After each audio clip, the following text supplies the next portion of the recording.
Hello, and welcome to my channel, Reading Little Blue Books Out Loud. This is a little blue book, and it is Little Blue Book number 1515, and it is entitled The Love Affair of a Priest and a Nun, Abelard and Heloise. This is part 2. We left off on page 14. That's where we start. We'll backpedal just a sentence. Let's see here.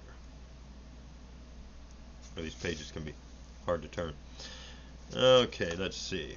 And the papal legate, who knew and cared no more about theology than the local barber, and the townsfolk who gathered to stone the eunuch of St. Denis, it is of this synod that legend tells an amazing story, but I doubt if I can put it in English.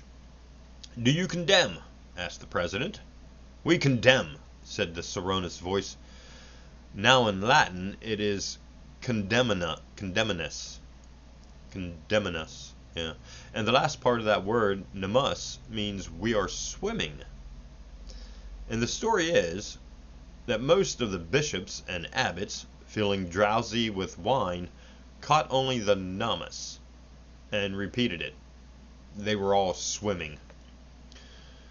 "Good Jesus, where wert thou?" Abelard asks as he runs over the story.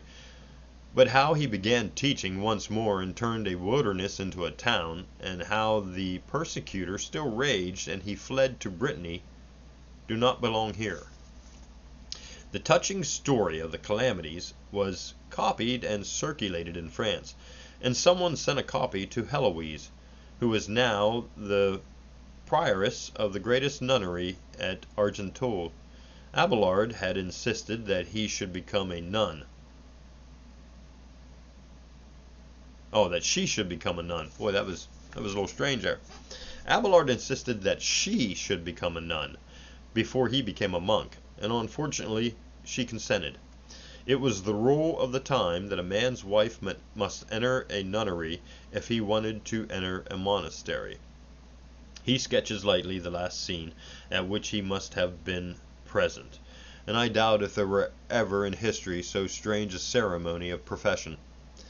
It seems too dramatic to be true, but Abelard was now a very pious and strictly truthful man.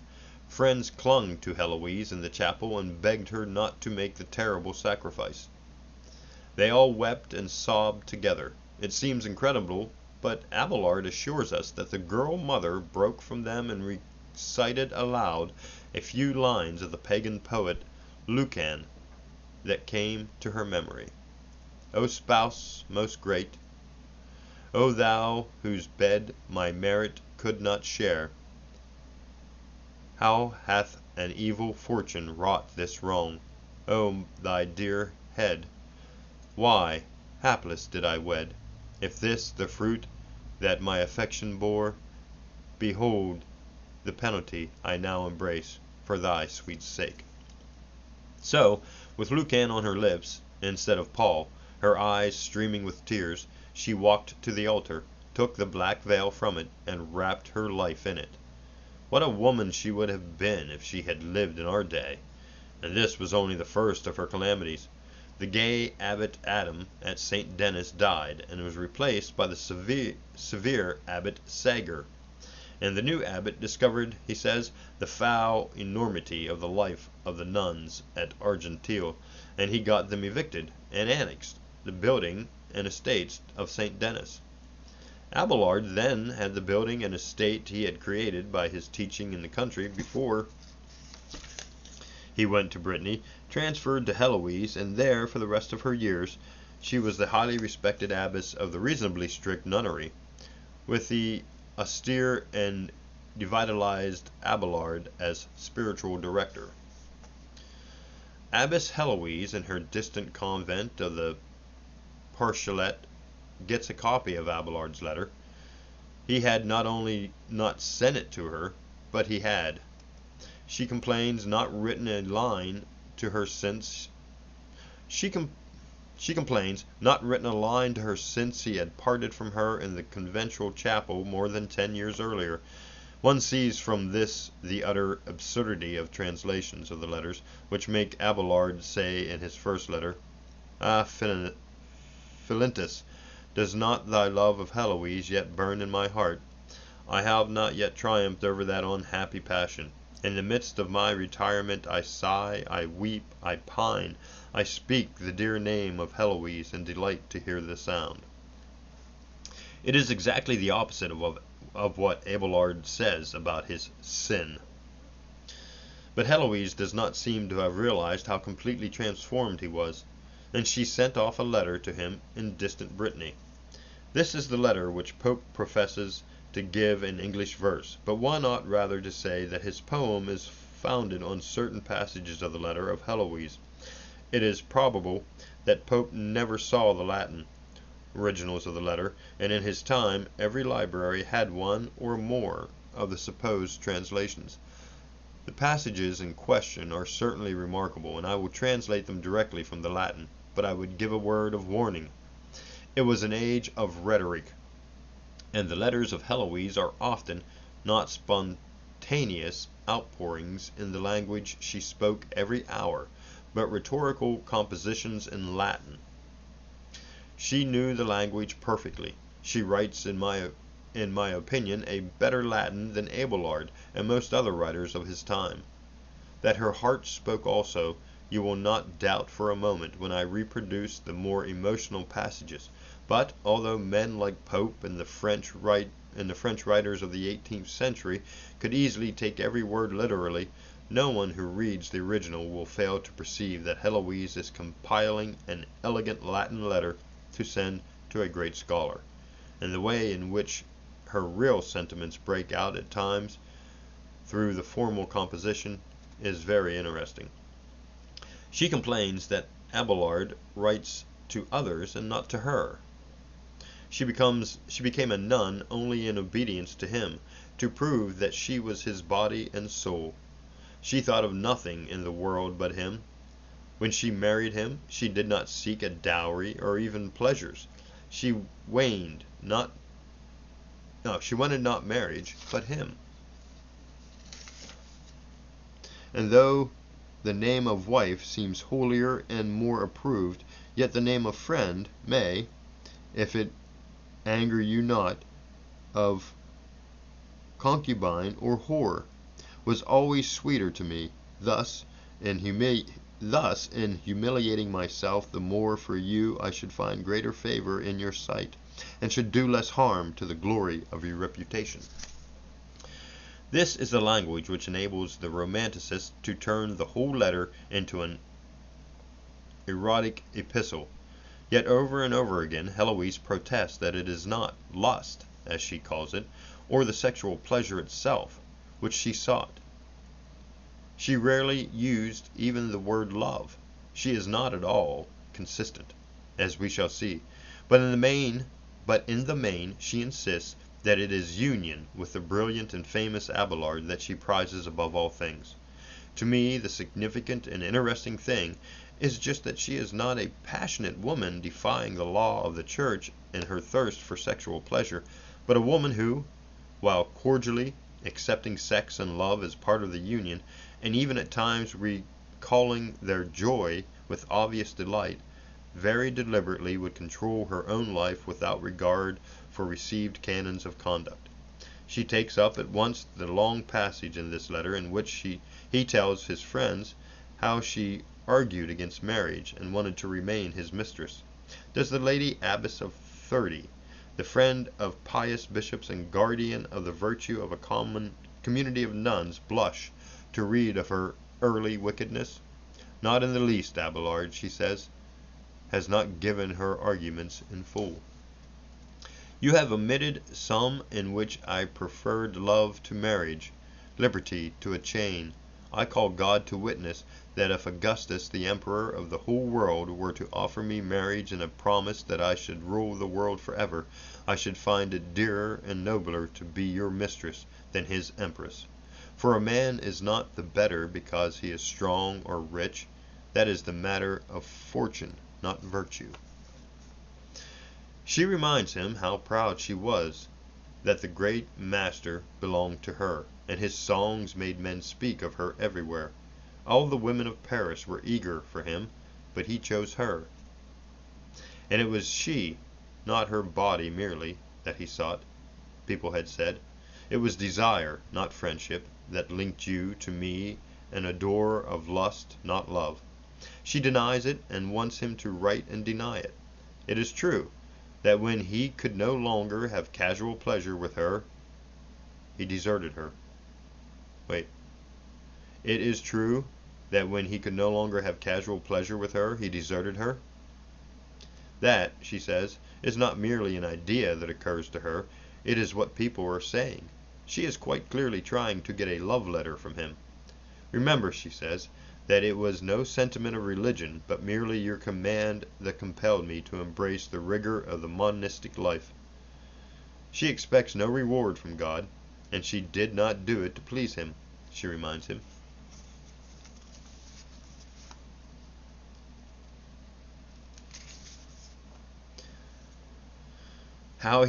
She reminds him, too, how he hurt her feelings by insisting that she should make the vows before he did, and if he could not trust her. Why, she exclaims, I would not hesitate a moment to go before you, or after you, to hell, if you made me. Her soul is entirely with him, or it is nowhere. Let him remember the fiery love songs and letters he wrote when he wanted pleasure with her, and let him now write to her, and try to make her more religious. This rebellious and extraordinary letter, the passages I have quoted, were afterwards solemnly condemned by the doctors of Paris, clearly embarrassed Abelard. His reply was very bloodless and nervous.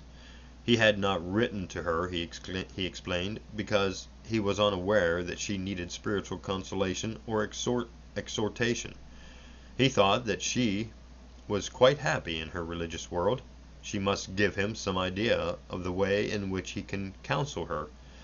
The letter is a string of platitudes and quotations from Scripture. Not a line of it is worth quoting. There is not a single syllable in it of the stuff which some of the supposed translations give instead of it. Abelard has not the least desire to keep up communication with his wife, and he does not say a single word about their love.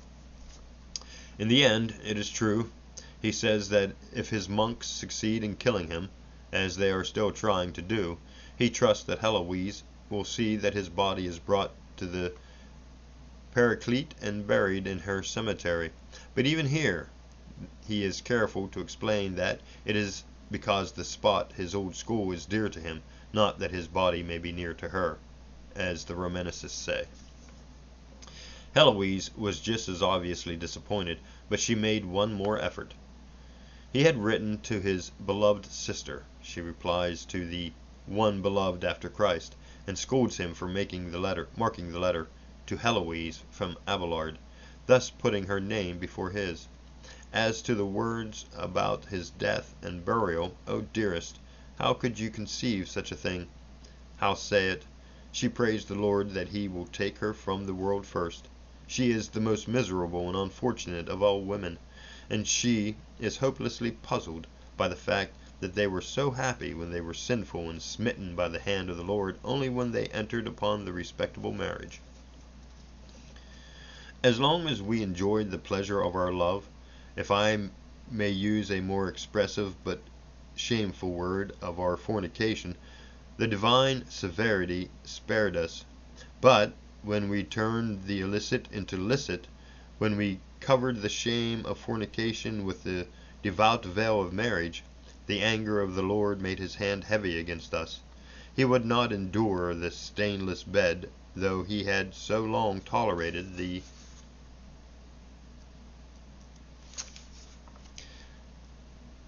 polluted. What other men suffer for adultery, you suffered for marriage. What adulterous women do for their fornicators, this thy own wife did for thee. In fact, he alone has really suffered. And she writes a little essay, in the usual pessimist vein, on all the evils that women have brought upon men. But if he thinks that she is fully repentant over her misdeeds, he is mistaken. The pleasure of love which we enjoyed together were so sweet to me that I am quite unable to feel remorse or banish them from my memory. Whithersoever I turn, they confront me, ever with the desires they inspire. They spare me not their illusions, even when I sleep. Even during the solemn ceremony of the Mass, when our prayers ought to be purest, the obscene images of those pleasures so captivate the whole of my unhappy soul that I yield myself to their turpitude rather than to prayer. When I ought to be lamenting what I did, I am sighing for what I have lost. Not only what we did, but the very times and places in which we did them, are so fixed in my mind that I do everything over again with you, and dearest not even when I sleep. At times the movements of my body reveal my thoughts, and I break into imprudent words. Here she reminds him, has been spared all this by his wound, but she suffers terribly. The ardor of youth and my experience of those sweet pleasures excite in me all the more those movements of the flesh and impulses of lust.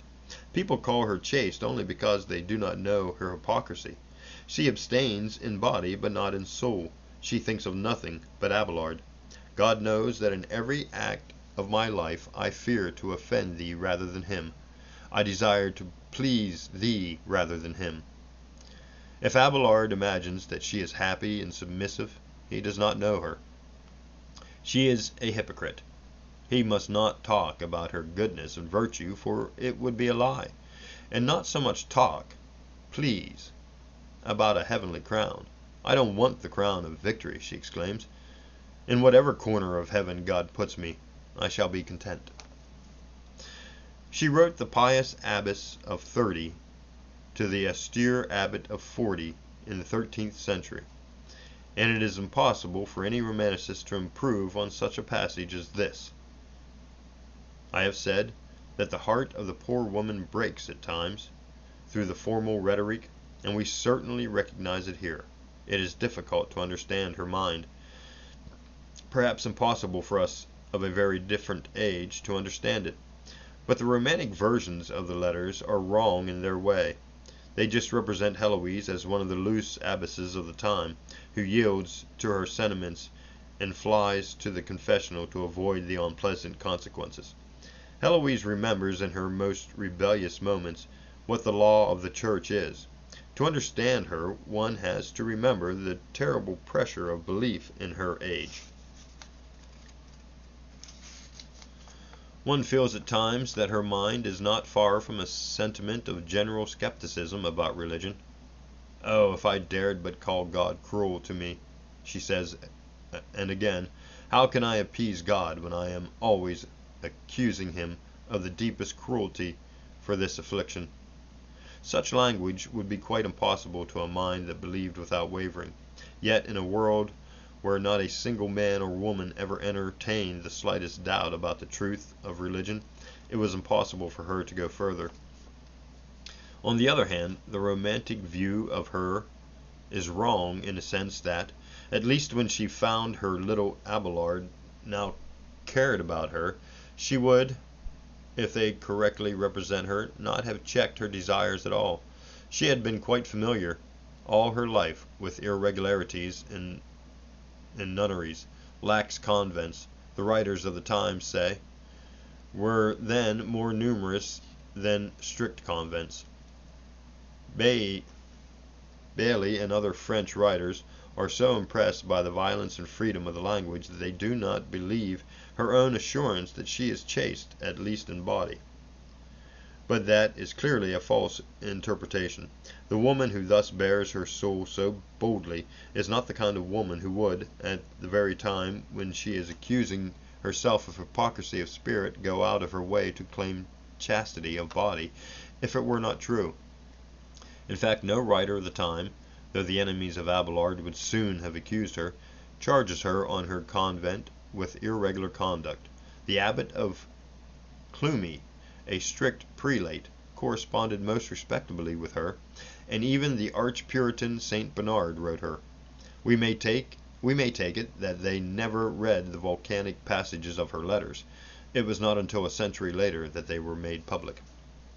In fact, Abelard's reply to her second letter seems to have caused her, in resignation or despair, to have crushed the feelings of her heart.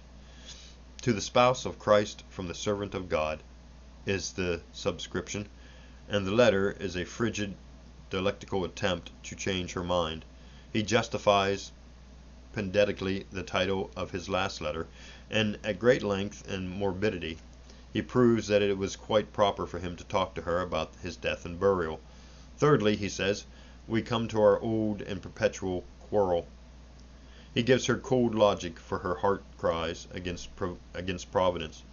Why were they rewarded with happiness when they lived in sin and punished when, after marriage, they were innocent?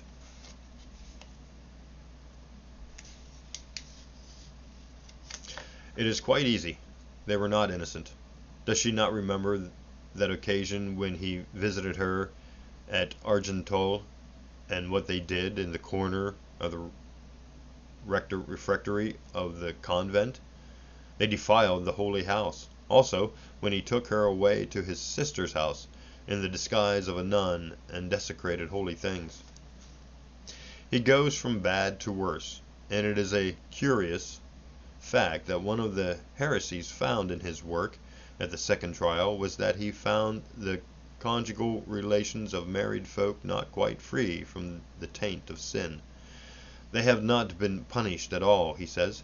They have been rescued from the vile and obscene pleasures of matrimony, the mud and mire of conjugal relations.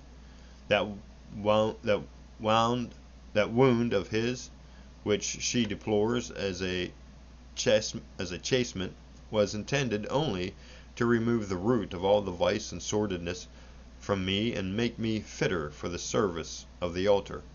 He almost warms to his argument the romancist to regard him still as a lover, however chaste and repentant. They make him say that he is still fighting against my excessive tenderness for thee, have to destroy the entire sense of such dreary passages as this. I had deserved death, and I received life.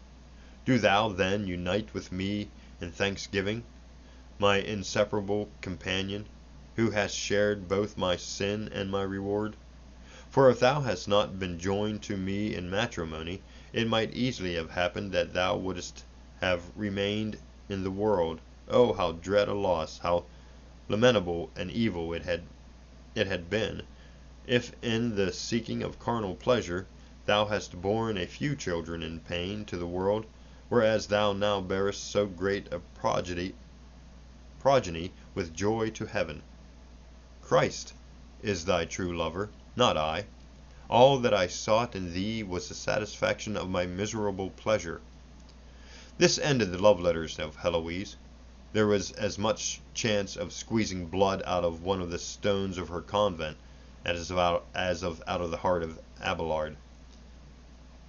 Mutilation, persecution, treachery, and misery had made him almost inhuman. Heloise resigned herself to the world into which she had been born. Not a word of love or of suppressed passion appears in her next letter.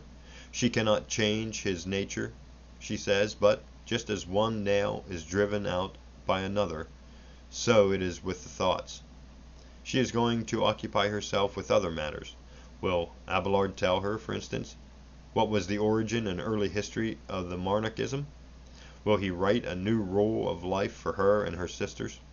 She knows the rule of Saint Benedict, but it is masculine. In fact, she does not want to ascetic a rule, a point which she supports from the pagan authorities which she has always at hand. They are to be allowed meat and wine. On the strength of supposed opinion of Aristotle, she proves that wine does not sexually stimulate women as it does men. What about their dress, their speeds their visitors. She is not at all sure that the place is made safe by excluding men. Certainly, in seducing a woman, the blandishment of a woman is the most effective instrument. But there is no need to quote from this letter the phrases which are put into it in some versions. Grace has opened my eyes, and I have torn you from my heart, have nothing whatsoever corresponding to them in the original. She never mentions any change, but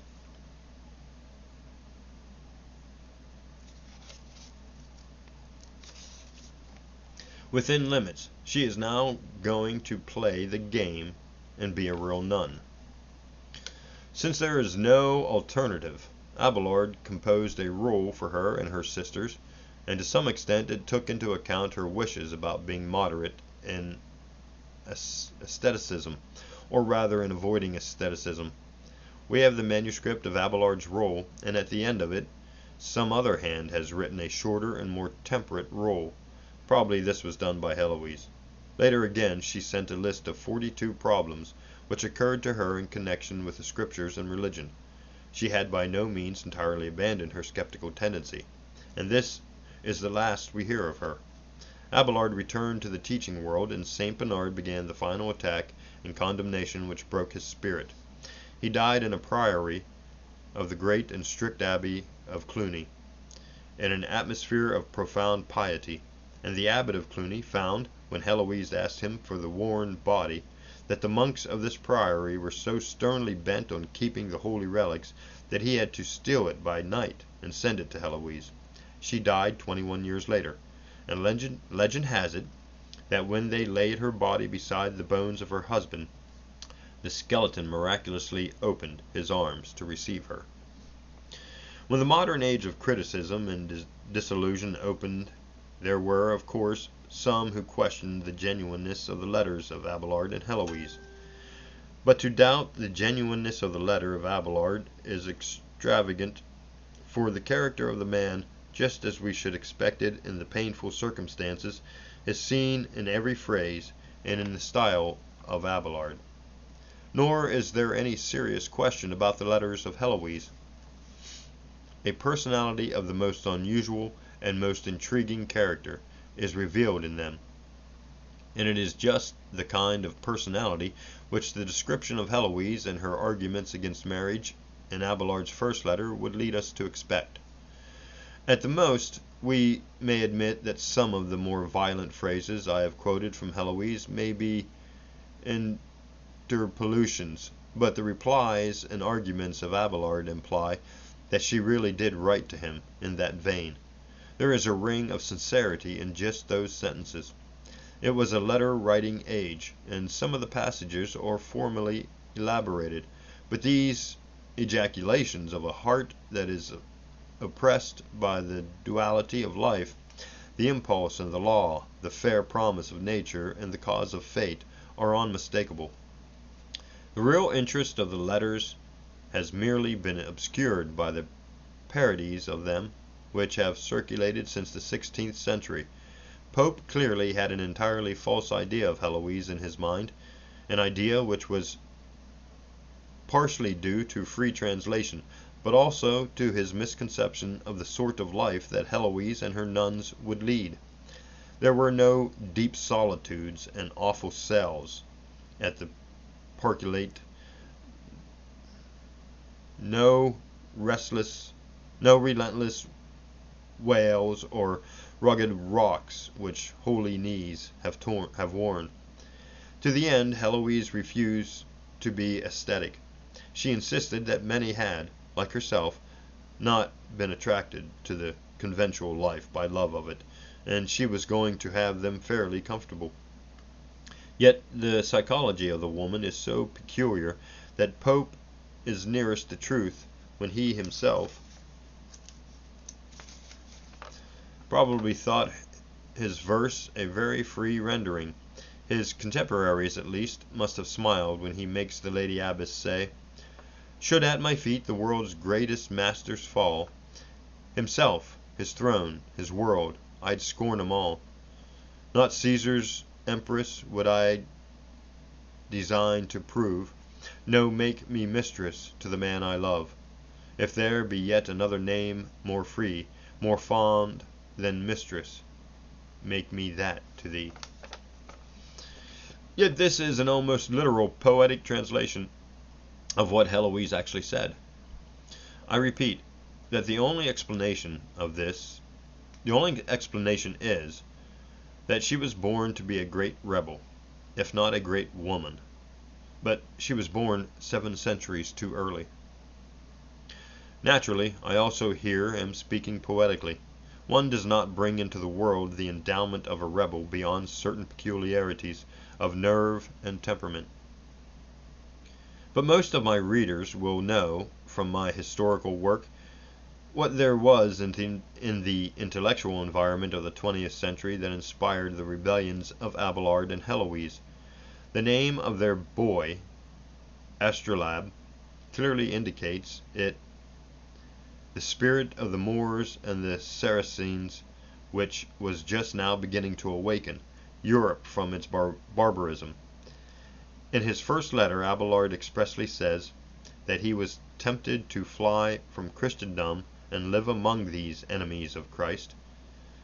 I wrote my Peter Abelard, in which you will find, if you care, a picturesque study of this age and the great lovers nearly 30 years ago. Yet I already pointed out this influence. It explains what seems to us so modern, so strangely anticipatory of the modern spirit, and the unechoed agonies of that dear woman's heart 700 years ago. And that is the end of Little Blue Book number 1515, entitled The Love Affair of a Priest and a Nun, the story of Abelard and Heloise. Thanks for watching.